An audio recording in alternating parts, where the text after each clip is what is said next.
સ્વાધ્યાય 12.1 એનો દાખલા નંબર 6 એમાં આપણને કેપ્સ્યુલ આપી છે જેમાં નળાકારના બે છેડે અર્ધગોલક હોય એવા આકારની કેપ્સ્યુલ છે. એની કુલ લંબાઈ 14 મીમી આપેલ છે અને અર્ધગોલકનો વ્યાસ આપણને 5 મીમી આપ્યો છે. તો આ કેપ્સ્યુલનું પૃષ્ઠફળ શોધવું છે. જોઈએ, કેપ્સ્યુલ કંઈક આવા આકારની છે, નળાકાર છે વચ્ચે અને બે બાજુ અર્ધગોલક. કેપ્સ્યુલની કુલ લંબાઈ 14 મીમી અને એનો વ્યાસ 5 મીમી છે. તો અર્ધગોલકની ત્રિજ્યા બરાબર નળાકારની ત્રિજ્યા થાય. અર્ધગોલકની અને નળાકારની બંનેની ત્રિજ્યા સમાન થશે, એકબીજા ઉપર બંધ બેસતા હોય ને. તો એ ત્રિજ્યા r બરાબર કેટલી થવાની? તો વ્યાસ 5 છે તો વ્યાસ ભાગ્યા 2 કરીએ એટલે ત્રિજ્યા મળશે, એટલે 5 ભાગ્યા 2 મીમી થાય. તો આ બંનેની ત્રિજ્યા સમાન અને 5 ભાગ્યા 2 મીમી મળશે. હવે નળાકારની ઊંચાઈ શોધવી હોય તો જે કુલ લંબાઈ છે કેપ્સ્યુલની એમાંથી આ અર્ધગોલકની ત્રિજ્યા અને આ અર્ધગોલકની ત્રિજ્યા એટલે બે વખત અર્ધગોલકની ત્રિજ્યા બાદ કરવી પડશે. તો h બરાબર 14 - 2r. તો 14 - 2 × r એટલે 5 ભાગ્યા 2, 2 ઉડી જાય, 14 માંથી 5 જાય તો 9 મળશે. તો આપણને અહીંયા નળાકારની ઊંચાઈ h બરાબર 9 મીમી મળે છે. હવે કેપ્સ્યુલનું કુલ પૃષ્ઠફળ કેવી રીતે મળશે આપણને? તો જોઈએ, અહીંયા કેપ્સ્યુલ જે રહી એમાં વચ્ચેનો ભાગ નળાકાર છે એટલે નળાકારની વક્ર સપાટીનું ક્ષેત્રફળ આવશે અને બંને બાજુ અર્ધગોલક છે તો બે અર્ધગોલકની વક્ર સપાટીના ક્ષેત્રફળ આવશે. તો કેપ્સ્યુલનું પૃષ્ઠફળ બરાબર નળાકાર ભાગનું વક્ર સપાટીનું ક્ષેત્રફળ પ્લસ 2 × અર્ધગોલકની વક્ર સપાટીનું ક્ષેત્રફળ. નળાકારની વક્ર સપાટીનું ક્ષેત્રફળ 2πrs થાય છે. તો 2πrh પ્લસ 2 × અર્ધગોલકની વક્ર સપાટીનું ક્ષેત્રફળ 2πr². તો 2 × 2πr². આ બંનેમાં આ બે પદ થઈ ગયા, એક આ પદ પ્લસ પછીનું આ બીજું પદ, બંનેમાં 2πr આવે છે, 2πr બંનેમાં આવે છે.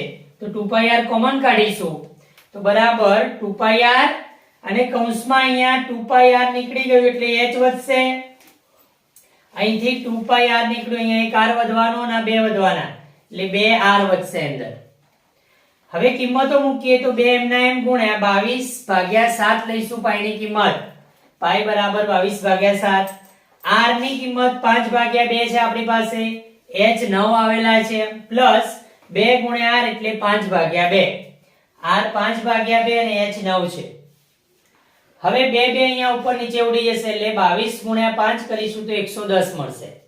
ભાગાકારમાં 7 છે, અહીંયા 2 ઉડી જાય તો 5 વધશે એટલે 9 + 5 કરીશું તો 14 થવાના. ત્યાં 7 × 14 થાય એટલે 7 7 ઉડી જશે, ઉપર 2 આવશે અને 110 × 2 કરીશું આપણે તો આપણને 220 મળશે.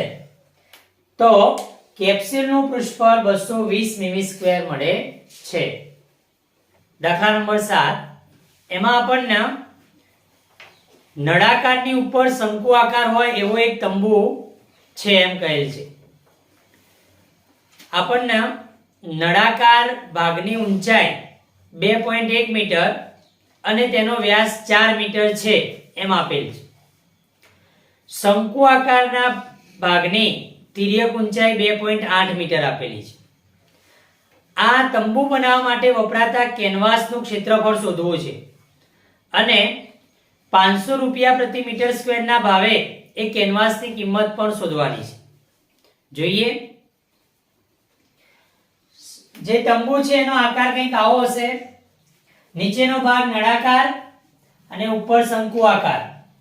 નળાકારની ઊંચાઈ 2.1 મીટર છે, તેનો વ્યાસ 4 મીટર અને શંકુની તિર્યક ઊંચાઈ 2.8 મીટર. નળાકારની ત્રિજ્યા અને શંકુની ત્રિજ્યા અહીંયા સમાન થશે. નળાકારની ત્રિજ્યા અને શંકુની ત્રિજ્યા બે સરખી હશે અને આ વ્યાસ કરતા અડધી થાય એટલે 4/2 બરાબર 2 મીટર મળશે આપણને. હવે નળાકારની ઊંચાઈ h બરાબર 2.1 મીટરે આપેલ છે આપણને. શંકુની તિર્યક ઊંચાઈ l પણ આપણને આપેલી છે 2.8 મીટર. તો એ લખી દેવાનું. હવે આ તંબુ બનાવવા માટે વપરાતા કેનવાસનું ક્ષેત્રફળ કેટલું થાય? તો આ નળાકાર જે ભાગ રહ્યો એની વક્ર સપાટીનું ક્ષેત્રફળ પ્લસ આ શંકુ ભાગ જે રહ્યો એની પણ વક્ર સપાટીનું ક્ષેત્રફળ. અહીંયા આ ભાગ તો ખુલ્લો હશે અને નીચે તળિયાનો ભાગ ગણવાનો નથી એવું કહેલ છે આપણને. એટલે શંકુની વક્ર સપાટીનું ક્ષેત્રફળ પ્લસ નળાકારની વક્ર સપાટીનું ક્ષેત્રફળ કરીશું તો આપણને અહીંયા વપરાતા કેનવાસનું ક્ષેત્રફળ મળી જશે. શંકુની વક્ર સપાટીનું ક્ષેત્રફળ પાઈ આર એલ થાય અને નળાકારની વક્ર સપાટીનું ક્ષેત્રફળ 2 પાઈ આર એસ થશે. એટલે પાઈ આર એલ પ્લસ 2 પાઈ આર એચ આવશે. બરાબર. આ બંનેમાં પાઈ આર કોમન નીકળી જશે સરખા છે એટલે. તો બંનેમાંથી પાઈ આર કોમન કાઢીએ તો અહીંયા એલ વધશે પ્લસ અહીંયા 2 અને h એટલે 2h વધશે. કિંમતો મૂકીએ 22 ભાગ્યા 7 લઈશું પાઈ. આપણને પાઈ ની કિંમત આપી નથી એટલે પાઈ 22 ભાગ્યા 7 લઈએ ગુણ્યા r. તો r 2 લઈશું. આ રહ્યા કૌંસમાં l plus 2h. l 2.8 છે અને h 2.1 છે એટલે 2 ગુણ્યા 2.1. આ 22 નું 44 ભાગ્યા 7 થઈ જશે. આ 2.8 એમના એમ અને 2.1 ગુણ્યા 2 એટલે 21 નું 42 તો 4.2 મળશે આપણને. આ 2.8 પ્લસ 4.2 કરીશું એટલે 7 થઈ જવાના. તો બરાબર 44 ભાગ્યા 7 ગુણ્યા 7. 7 7 ઉપર નીચે ઉડી જશે તો આપણને 44 મીટર સ્ક્વેર મળશે. એટલે અહીંયા જે કેનવાસ વપરાય છે કેનવાસનું ક્ષેત્રફળ 44 મીટર સ્ક્વેર થાય છે. હવે આપણને 1 મીટર સ્ક્વેરનો ભાવ 500 રૂપિયા આપ્યો છે. તો માટે આપણને જે 44 મીટર સ્ક્વેર જોઈએ છે એની કિંમત કેટલી હશે? તો 44 મીટર સ્ક્વેર કેનવાસની કિંમત કેટલી? તો 44 ગુણ્યા 500 ભાગ્યા 1 આવું થાય. 44 ગુણ્યા 500 કરીશું તો આપણને 22000 મળશે. તો બરાબર 22000 રૂપિયા. તો કેનવાસની કિંમત રૂપિયા 22000 થાય. આમ આપણને કેનવાસની કિંમત 22000 રૂપિયા મળે છે. દાખલા નંબર 8 એમાં આપણને કહે છે કે નળાકાર છે એમાંથી એક શંકુ નળાકારની ત્રિજ્યા અને શંકુની ત્રિજ્યા સમાન થાય તેવો અને નળાકારની ઊંચાઈ અને શંકુની ઊંચાઈ પણ સમાન થાય તેવો એક શંકુ કાપીને કાઢી લેવામાં આવે છે. તો બાકી વધેલા પદાર્થનું કુલ પૃષ્ઠફળ શોધો.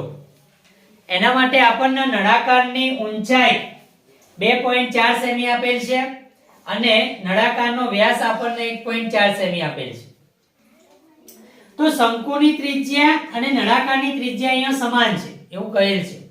તો એ r કહીએ તો એ થશે 1.4 જે વ્યાસ આપ્યો છે વ્યાસ ભાગ્યા 2 એટલે 1.4 ભાગ્યા 2 કરીશું તો આપણને 0.7 સેમી મળશે. હવે નળાકારની ઊંચાઈ પણ આપેલી છે આપણને. તો નળાકારની ઊંચાઈ h બરાબર 2.4 સેમી. આપણને અહીંયા પૃષ્ઠફળ શોધવાનું છે. આ શંકુ આકારનો ભાગ આપણે કાપીને કાઢી લઈએ તો અંદર જે ભાગ વધશે શંકુની વક્ર સપાટી જેવું થશે. તો એના માટે આપણે ત્રાંસી ઊંચાઈ જોઈશે. તો શંકુની ત્રાંસી ઊંચાઈ l બરાબર આપણે જાણીએ છીએ ત્રાંસી ઊંચાઈનું સૂત્ર l બરાબર વર્ગમૂળમાં h વર્ગ પ્લસ r વર્ગ છે. તો એમાં કિંમતો મૂકીએ તો આપણને ત્રાંસી ઊંચાઈ મળશે.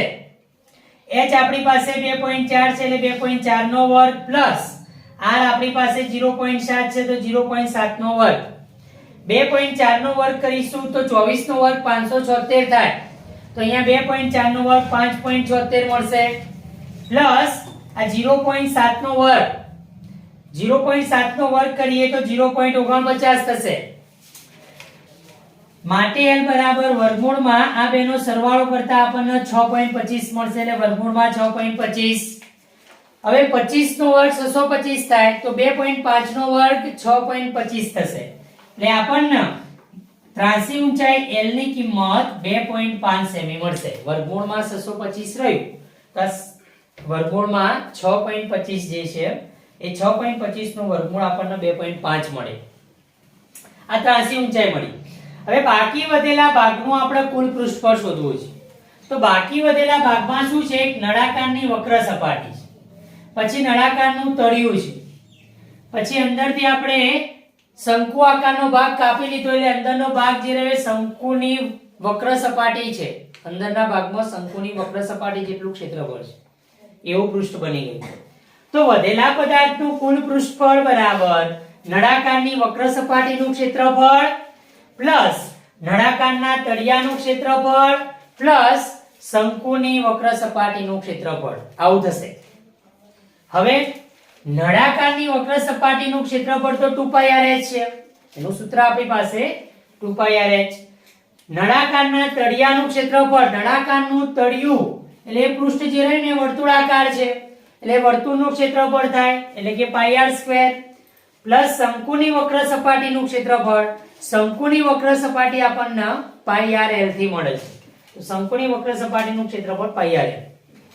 હવે આ બધામાં જોઈએ તો બધામાં πr છે, તો πr ને કોમન લઈ લઈએ તો અંદર શું વધશે? તો પહેલામાં 2 અને h એટલે 2h, અહીંયા πr નીકળી જાય એટલે એક r વધશે તો પ્લસ r, પ્લસ અહીંયા πr નીકળી જાય તો l વધશે એટલે l. અહીંયા બધાની હવે કિંમતો મૂકીએ તો π ની કિંમત 22/7, r બરાબર આપણને 0.7 આપેલ છે, એને આપણે 7/10 લખી શકીએ એટલે 7/10 કૌંસમાં 2 * h, h ની કિંમત આપણી પાસે 2.4 છે તો 2 * 2.4 પ્લસ r, r આપણી પાસે 0.7 છે પ્લસ l, l આપણી પાસે 2.5 છે. હવે અહીંયા 7 7 ઉડી જશે ઉપર નીચે તો 22/10 વધશે.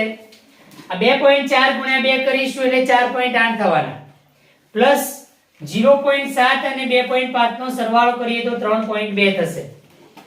આ 4.8 પ્લસ 3.2 એટલે 8 થઈ જાય તો 22/10 * 8, 22 * 8 કરીશું એટલે 176 અને ભાગ્યા 10, 176 ના 10 વડે ભાગીશું એટલે 17.6 મળશે. હવે આના નજીકના સેમી સ્ક્વેરમાં લઈ જવા હોય તો 17.6 એના નજીકમાં 18 આવશે એટલે બરાબર 18 સેમી સ્ક્વેર. માટે આપણને વધેલા પદાર્થનું કુલ પૃષ્ઠફળ 18 સેમી સ્ક્વેર મળે છે.